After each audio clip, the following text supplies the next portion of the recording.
Ito, nilaglag ka ni Digong. Naglaga na. Oh, binago ang statement niya. Wala naman talaga. Ha? Maliwanag po mga kaibigan. Ano masasabi mo dito, Bato? Nakatatag sa taong bayan ang kalukuhan, katarantaduhan o Bato na ginawa mo. Ang Senado, ginamit mo para lang magkaroon ka ng script. Tingnan niyo ho ngayon. Dito, iba na ang takbo ng kanyang isip. Ha? Binago ho ang kanyang statement na yan. Binago ang mga sinabi at biglang bumaliktad na kung iba na ang sinabi.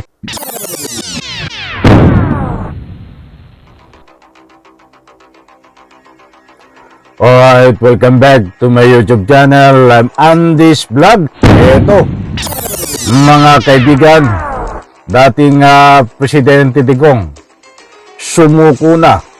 Biglang bumaliktad. Nagsabi ng pawang katotohanan sa kanyang pagbaliktad. Ano ho ito, mga mahal kong taga-subaybay? Ano ang ibig sabihin kung bakit bumaliktad at nagsabi ng buong katotohanan itong si dating Presidente Digong? Kung magugunita niyo po mga mahal na taga-subaybay, ay nagkaroon pa ng hearing diyan sa Senado na pinatunayan ni Bato na ang isang peking dokumento ay ginawang legit sa pamamagitan ng 2 butas ng puncher. Na itong ating kasalukuyang kagalang-galang Presidente ng Republika ng Pilipinas, Bongbong Marcos, ay sangkot di umano at gumagamit ng pinagbabawal na gamot na nasa listahan upang hulihin. Ngayon ho, ay biglang nagbago ang ihip ng hangin. According dito ho, sa dating Presidente Digong, ay hindi naman adik at wala sa listahan ng PDEA itong ating kasalukuyang Pangulong Bongbong Marcos. Kaya wala sa listahan dahil hindi adik. Yan ang diretsang inamin na pagbaliktad. Sumuko na itong dating Presidente Digong upang sabihin ang buong katotohanan. Kung magugunitan nyo po, pinagsisigawan pa. Namadik, bangag, ang Presidente ng Pilipinas. Ayon po kay dating Presidente Digong. Biglang nag-iba ho ang ihip ng hangin. Hindi daw adik si dating Presidente, ang Presidente Marcos. O yan naman ang pinaglalaban natin eh. Hindi naman talaga adik eh. At wala naman talaga sa listahan. Bakit ginigiit ni Bato na nasa listahan para hulihin? At iginigiit din ni Bato na isang adik itong Presidente Marcos sa pamamagitan na diniin niya sa 2 butas ng puncher na legit na dokumento di umano. Ba't wala hong maniwala sa kanya? Siya lang ang naniniwala, tsaka itong si Morales.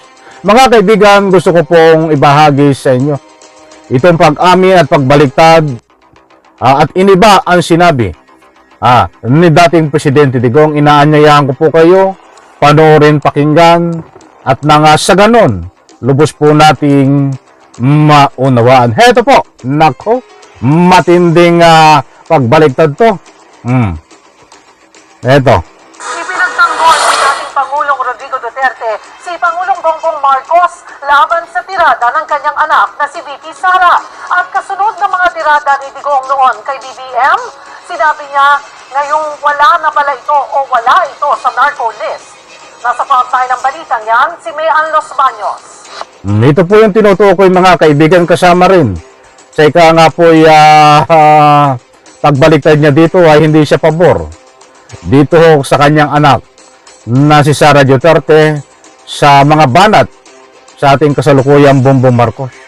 At ang isa pa rin, bigyan po natin ng highlight dito, itong bangag ang Presidente Marcos ang sabi noon ni dating Presidente Digong. Ba't ngayon ho, iba na ang sinasabi niya? Ito. Si Bongbong Marcos, bangag noon.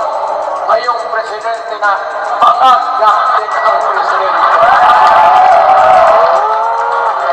Hindi na bago kay dating Pangulong Rodrigo Duterte kapag binabanatan at tinatawag na adik si Pangulong Bongbong Marcos. Sa prayer rally nga niya sa Davao noong Enero, sinabi rin ni Duterte na nasa narco-list na dati pa ang presidente.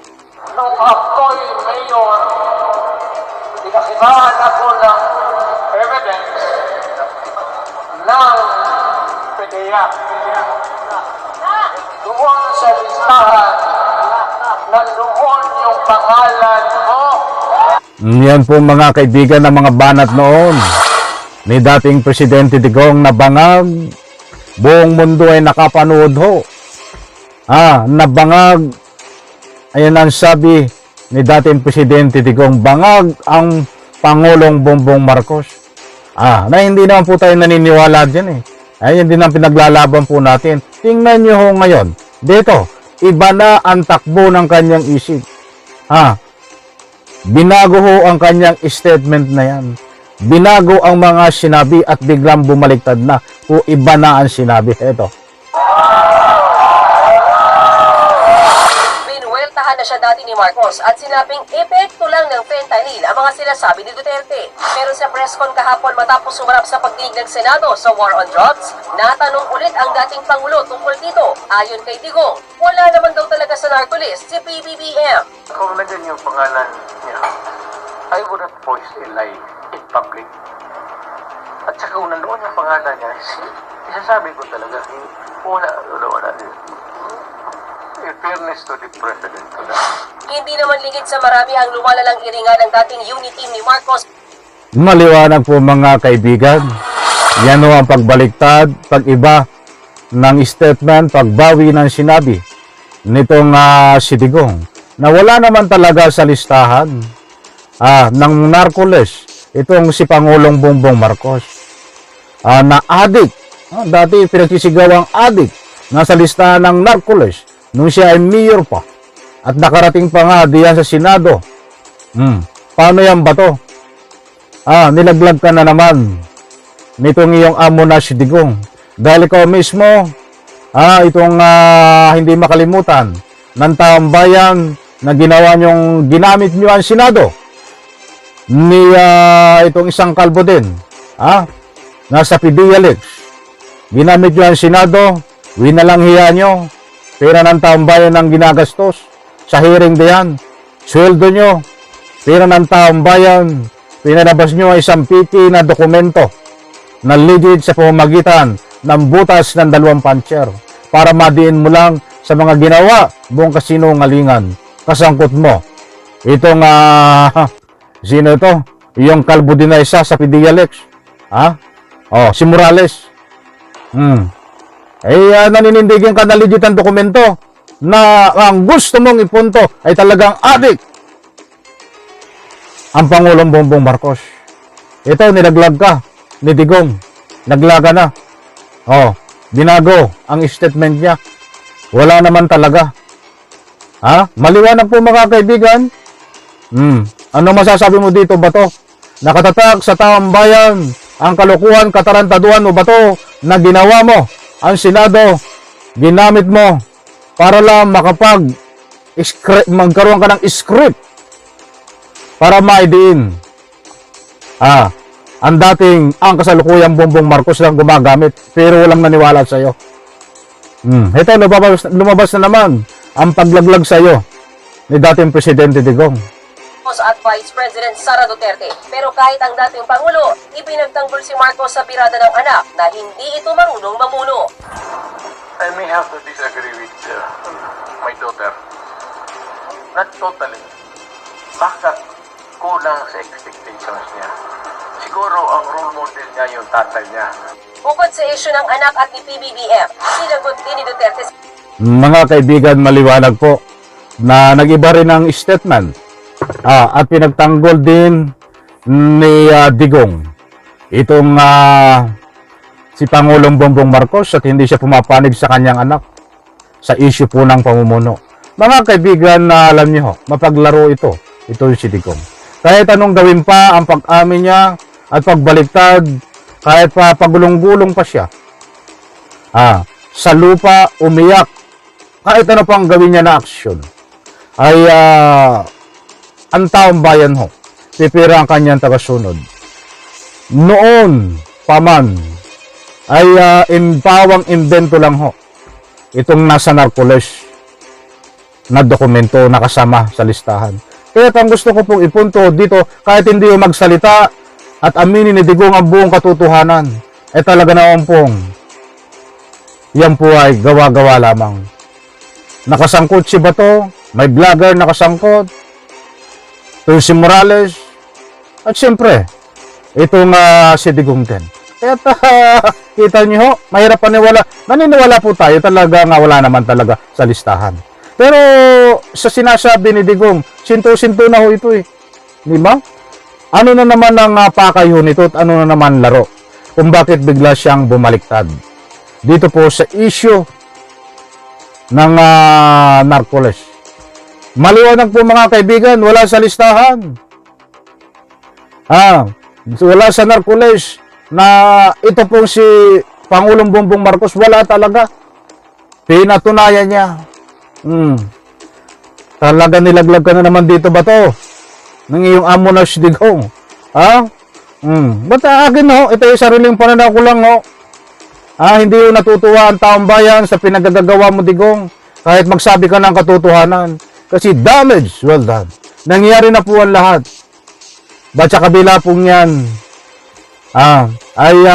kahit ka hindi magsalita ng buong katotohanan, ay lumabas na po ang buong katotohanan na kayo ay mga sinungaling, na kayo ay grabing manira sa Pangulong Bongbong Marcos gamit itong salitang Narcoles na nasa listahan.